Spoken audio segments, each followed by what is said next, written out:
The student. देखो बेटा, clap जब भी बजाना है ना, क्लैप ऊपर हाथ करके अभी और ऐसे बजाएंगे, इससे आपके बहुत सारे एक्यूप्रेशर पॉइंट भी हाथ के अच्छे होते हैं। ठीक है, तो एक बार जोरदार तालियों से क्लैप करेंगे। Very good.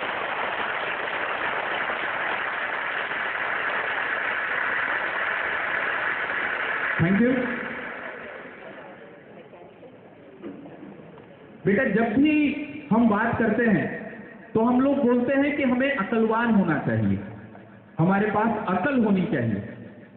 अकल शब्द में ही वास्तव में अपने आप में सफलता का, आत्मविश्वास का रहस्य छिपा हुआ है। कैसे?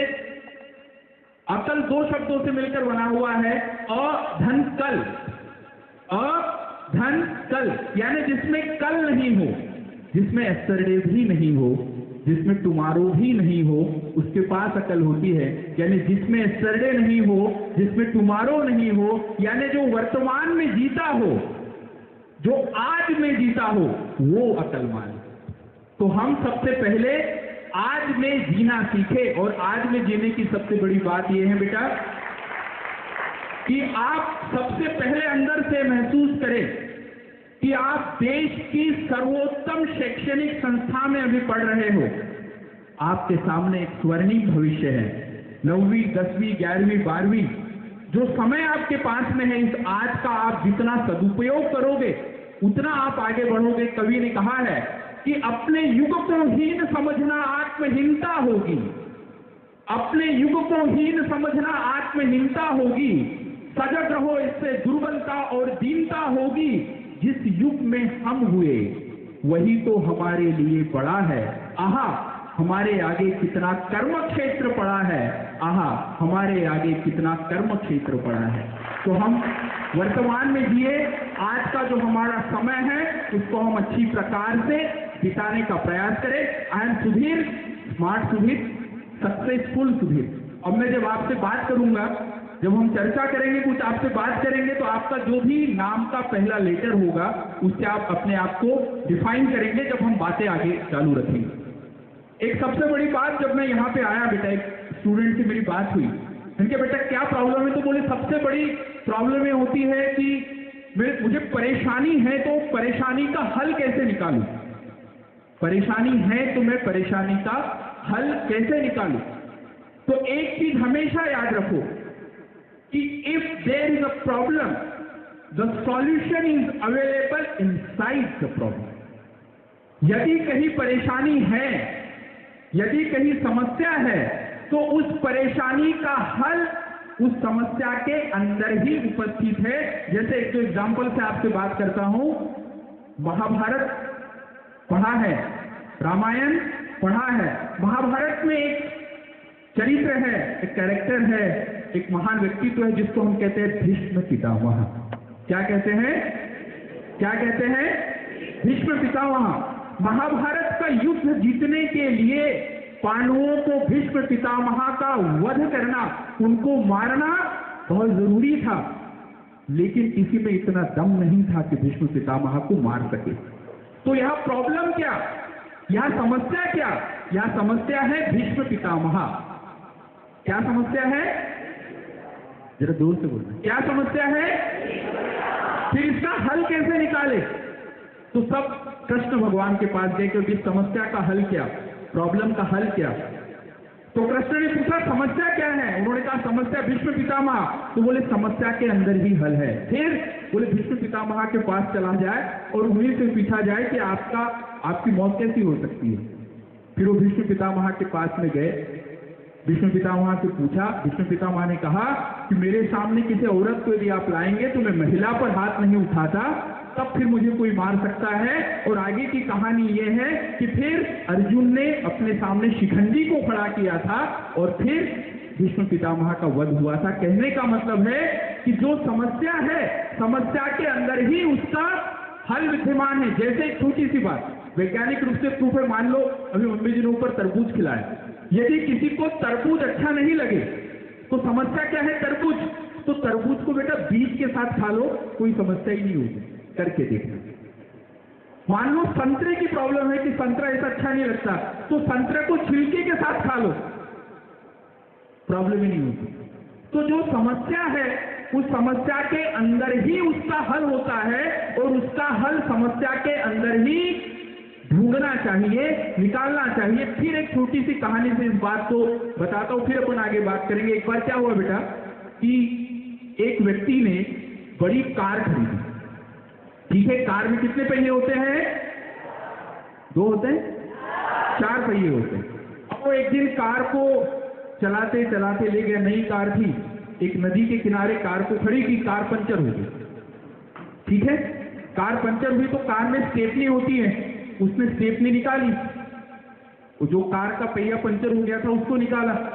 ठीक, अब वो उसको सुधारने लगा तो जोर से हवा आई, तो जो वो पहिए के उसने नट बोल्ट निकाले थे, वो नट बोल्ट नदी में गिर गए। नट बोल्ट नदी में गिर गए। अब समस्या कि अब कार कैसे सुधारे, तो वो बड़ा बैठा रहा कि अब इस समस्या का हल कैसे निकाला जाए। तो वहां से एक व्यक्ति जा रहा था, उसने पूछा, बोले क्या हुआ? बोले साहब समस्या ये है कि मैं इस कार का जो टायर है इसको मैं बदल रहा था, पर वो सारे नट बोल्ट नीचे गिर गए। अब समस्या, अब क्या? वो व्यक्ति होशियार था, उसने कहा जहां समस्या है, समस्या का हल उसी के अंदर है। तो उस आदमी ने कहा बहुत सिंपल सी बात बोले, आप क्या करो, आपके कार में 3 पहिए लगे हुए हैं, सब में 4-4 नट बोल्ट लगे हुए हैं, एक नट बोल्ट हर पहिए में से निकाल लो, 3 नट बोल्ट मिल जाएंगे। ये नए वाले को 3 नट बोल्ट लगा लो, गाड़ी 3 नट बोल्ट से भी चल जाती है, तो चारों पहिए अपने आप सही हो जाएंगे, गाड़ी चलने लग जाएगी। सही बात है। यानी जहां समस्या थी, हल उसी का उसके अंदर अवेलेबल है। आप लोग टीवी पर नाटक देखते हो, सीआईडी देखते हैं, यदि आप सीआईडी देखते तो सीआईडी वाले करते क्या है, जहां जुर्म होता है, जहां कुछ वारदात होती है, वो वही जाते हैं और उस समस्या का हल ढूंढते हैं। अर्थात मेरा कहने का मतलब यह है कि जहां समस्या होती है, हल वही होता है। तो यदि हमें फिजिक्स में प्रॉब्लम आ रही है, तो फिजिक्स का हल फिजिक्स के सर के पास में है, पिताजी के पास में नहीं है। अपन फोन लगा के पिताजी को बोले कि मेरे को फिजिक्स समझ में नहीं आ रहा है, तो उसका हल होगा, उसका हल जोर से बोलना, उसका हल होगा। समस्या जहां है, हल वही ढूंढो, ये हमेशा याद रखो। मैथ्स में प्रॉब्लम है, talk to the maths teacher, Manju madam से बात करो, आनंद सर से बात करो, हल निकलेगा। उसके लिए दीदी को फोन लगाया अपन कि मुझे मैथ्स में प्रॉब्लम है। तो समस्या जहां है, हल उसका, जोर से बोलो, हल उसका हॉस्टल में यदि नींद नहीं आ रही है, ठीक है, रूम में कुछ प्रॉब्लम है, तो घर फोन करने से उसका हल नहीं निकलेगा, किससे बात करना पड़ेगी? वार्डन से। तो हमेशा याद रखो कि जहां समस्या होती है, हल वही निकलता है, और जिसने ये जान लिया बेटा, वही तरक्की करता है, वही आगे बढ़ता है। परिवार में समस्या है तो बाहर अपने को डफली लेकर बोलने की जरूरत नहीं कि माता पिता लड़ाई करते हैं, हल उन्हीं के पास में है, उनसे ही बात करो। किसी से झगड़ा हो गया तो सॉल्यूशन उसी के पास में है, उससे ही बात करो। स्कूल की समस्या का हल स्कूल में है, परिवार की समस्या का हल परिवार में है। ये कॉन्सेप्ट हमेशा याद रखो कि जहां समस्या है, जहां प्रॉब्लम है, हल उसी के पास में हमेशा अवेलेबल रहता है। एक चीज हमेशा याद रखो कि nothing is impossible in this world. इस संसार में कुछ भी असंभव नहीं है। इम्पॉसिबल इटसेल्फ से, बहुत होशियार बच्चे हैं, वेरी गुड, खुद के लिए तालियां एक बार। Impossible itself says I am possible. हमेशा पुरानी धारणाओं को छोड़ो, पुरानी धारणाओं को बदलने की हिम्मत रखो बेटा। जो होना था हो गया, अपन कितना अच्छा कर सकते उसको समझने का प्रयास करो। मैं हमेशा कहता हूं कि पाषाण से भी जलधार निकल सकती है, पतझड़ में भी बहार आ सकती है, और अगर इंसान अपने पे आ जाए तो कैसी भी हो किस्मत बदल सकती है। कुछ भी इम्पॉसिबल नहीं है। एक वीडियो आपको अब हम लोग यहाँ दिखाएंगे, क्लिपिंग दिखाएंगे, ध्यान से सुनना। पहला स्टेंजा केवल मैं समझाऊंगा, बाकी आप खुद देखना और समझ में आ जाए तो ताली बजाना। Yes please.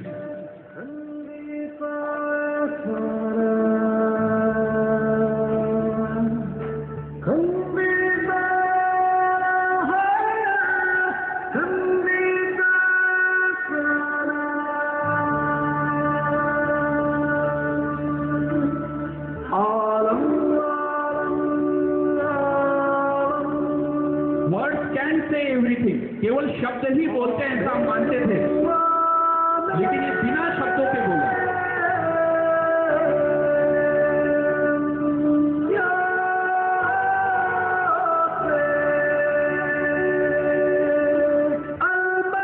केवल शब्द ही बोलते हैं ये धारणा थी, लेकिन ये बिना शब्दों के हर चीज बोला। Nothing is impossible.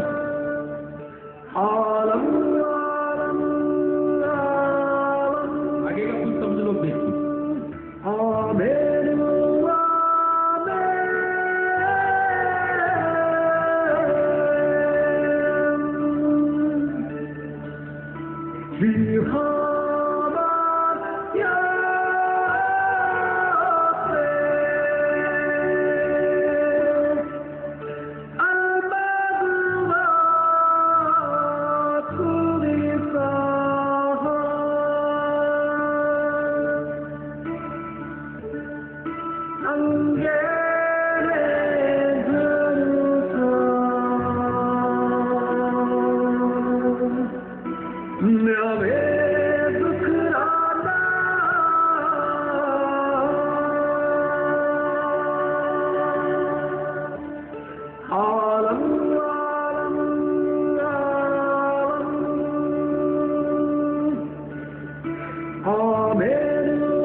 Oh